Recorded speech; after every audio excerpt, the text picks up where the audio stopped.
درود هموطنان عزیز، بینندگان گرامی، مخلصان کانال خادم خلق. امیدوارم که یکایک شما خوب، صحت، سلامت باشه.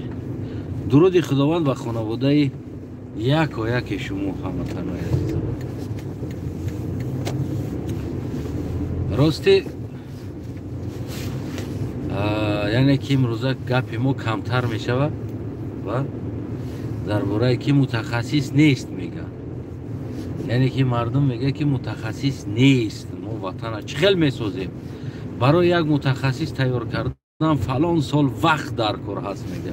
بله البته این چیزا حتما بگیم در کار میشه که تو که یک متخصص بگیم که یک صاحب کسب کار و غیره چیز باشه. و اما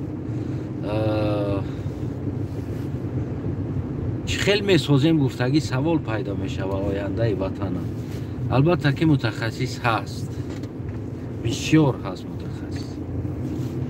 من این شب روز میبینم بسیار کشورهایی که بگیم غریب هستند، مثل همین تاجیکستان برینی و تاجیکستان ده حوالاشون بدتر کشورها زیاد هستند. واقعا اگر انسانی که کم ترکک مفکوره داشته باشه، برداشتن سوهای اکونومیک و غیره چیزهاش، یگان چیز در کار نیست که بگیم که خیلی تغم بودی. تا تیار شدن متخصص دولت یکی از دولت های بهترین میتونه شود. دولت های افریقایی و بگیم که دولت های همسایه دولت افغانستان و غیره چیزها ما شب و روزها میبینم هر یک انسان که باور که 10 ساله ها بگیم که گفتی هم مردم افغان که همون پشتو که پانتون خوندگی هنده، پروفیشنال متخصصی تمامی ساحه هستند، تیب و غیره ساحه ها بگیم که متخصص هستند. افریقا میبینید یکی همون بیچاره خورنده نون ندارن.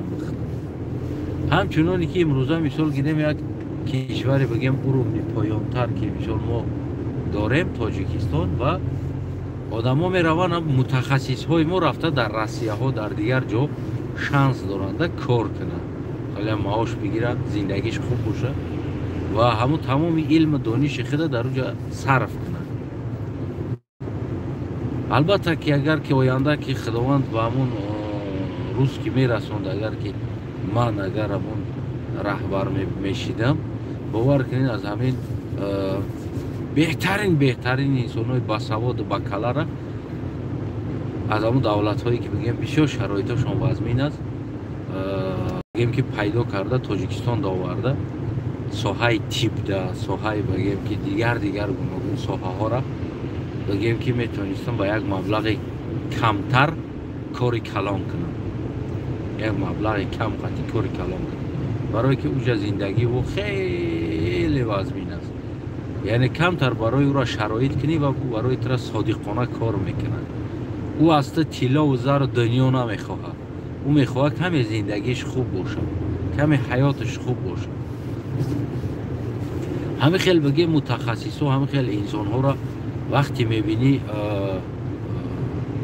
در همین عالم اینترنت باور که جگرات میریزده.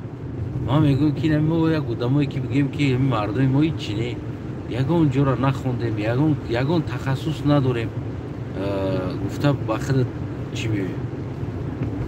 حاضر یک انسان دیدم از پیشم برآمدم، 10 سال مدیسین خوندگی بود. 10 سال مدیسین در هندوستان، در چین، در کیم که جو خوندگی ده. او آدم اونجا کلای آدم مالیش میکنه. سمم دیگه احوالش همه بینی بیچاره نون خوردن ندارن. در یک دولت هست که نون خوردن ندارن. برای چی؟ برای که گوناگون قانون قاعده و زکان همین جقیدگی هستن بیچاره را. اینه ایش ممکن است، ایش ممکن. ما شب داری برای گفتم که یک از قد سلام میکنی میگه این ممکن است، این ممکن است، این ممکن است، همه هم اسلوبیش در کلات بار میکنن. اینکه همین خیلی دولت در غلطیدگی است بیچاره که 10 سال تیپ خوندگی گفتی همون در هندوستان خوندگی میگم با 2.5 سال پسیخولوژیا یعنی روانشناسی میگه خوندگی است. یعنی کروگان بیگم در 12.5 سال حیاتش در ساحه تیپ گذروندگی نون خوردن ندارم. باور کنید اگر کمتر یک دولتی با کلا با عقل باشه برای او را یگان چی در کار نیست. یک کلبش به زندگیش البته که همین نه بگیم که خوش زندگی کنه بخشش خریده بتونه بتیش باور که 5000 7000 سومون اویلی کشته ماهانه کو یک خونش بته 4000 5000 سومون در دستش بته که همه گودکاش گشنه نمونه خودش گشنه نمونه باور که صدیقانه گفتی هم گپ سوهای تیبا میتون بالا برداری. واقعا وقتی خیلی چیزها را میبینی انا بگیم که حیرت میشه. یک روز دیگر هم باز از پیشم یک نوار ابرومات بگیم که همین انجینری خوندگی است. بگیم که از گوناگون همون متال ها از چیزهای میسازه که قوای برق بگیره دیگر کارو را کنه. او هم نون خوردن نداره. یا که دولت های افریقایی او هم بیچاره در جوانیشون یگان شانس یا که علمی خیلی چون قطعی داخل میشوند گوناگون جوده بگیم میخونن میروان در وطنشون میخوان خدمت کنن میروان وطن کروچ پول ترد کردگی دای نمیرنگی وطنی ما بریم. یا که خیلی تاجیکستان هم بگیم دکتر و دیگرش بگیم که میگریزن میروان. اگر من شخصا میبودم از تمام همین دنیا همین کشورهایی که همین سطحش پایانتر هست برای او را بگیم که یک زندگی با فری خدمت میکنه کار میکنه از همونا من بگیم که متخصصاش حجت داده میآوردم در تاجیکستان کار تکلیف میکردم تا که در تاجیکستان بیان کار کنن اساسا نمی تیب و غیره ها حجت نیست که تا 10 سال جدت کنید نه سامان دلی که یا متخصص تیار شد یا متخصصی تیار خورزور گشت است پروستا تنش اب تکلیفش توزه که بیار گفت که همون گپو میشه متخصص میشه و کور عالم گلیستون همین چیزا را میبینم واقعا هم بعضن حالتا انسان دردش میکنه. بعد همین مردم میگه که چه خیلی شما میتونید چند سال در کار است که وطن شما بخیزونه باور که سالی بسیار در کار نیست. سالی بسیار در کار نیست اگر انسانی که فهمیش داشته باشه و عقل داشته باشه و بدونه که در کجا کی لازم است و چی لازم است. فقط همون جوش بدونه که نمی چیز لازم است. تمام. همین اپریلیت سکنه وقت شکو دیگر همون وطن خودش میده و میروه. امروز تمام پروفسور و دکترهای ما از تاجیکستان گریختن رفتن برای چی؟ برای که اونجا باز زندگی خوبتر میخواستم روند. یعنی که همون انسانی که از سطحش پایان است او هم میخواد زندگی کمتر خوبتر کنه یعنی تدا بیایه. برای همون بسیار کسب و هنرها تایپ دانده نسامون دلیل میگن که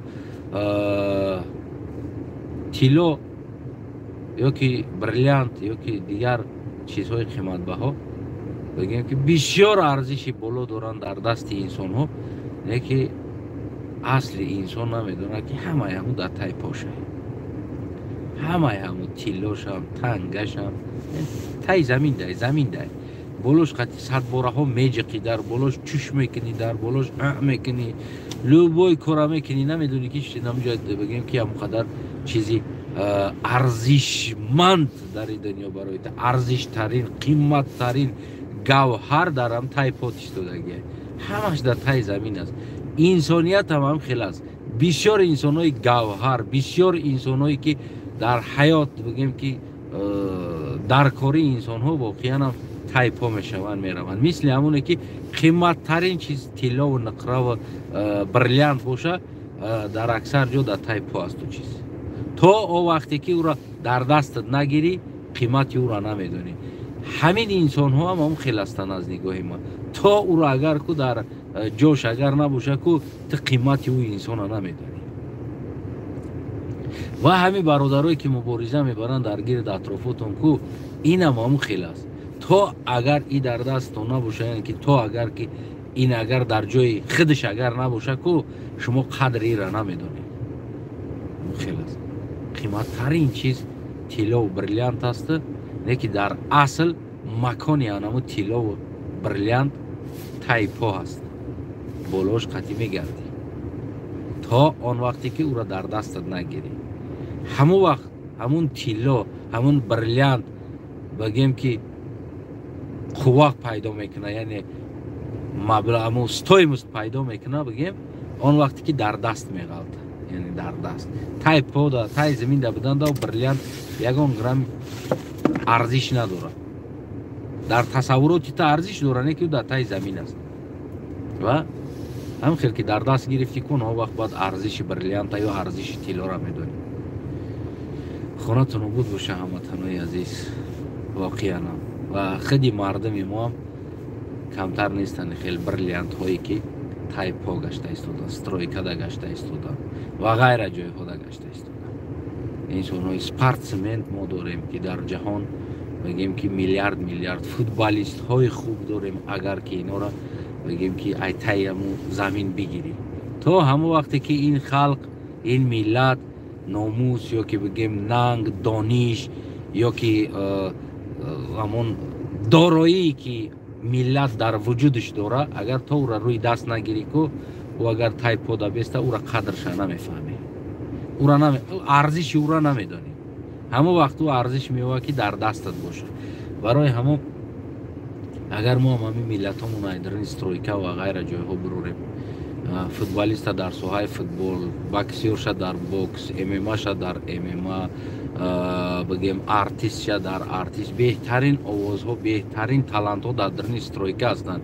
беҳтарин шеърои халқии тоҷикӣ медонистагӣ, шоирҳо, нависандаҳо аслаш дар даруни стройка ҳастанд. мегӯм ку гавҳар вақти дар тай по аст, ӯра ку арзишша ту намедонӣ, яъне қиматша намедонӣ, то он вақте ки ӯра ба даст нагирӣ.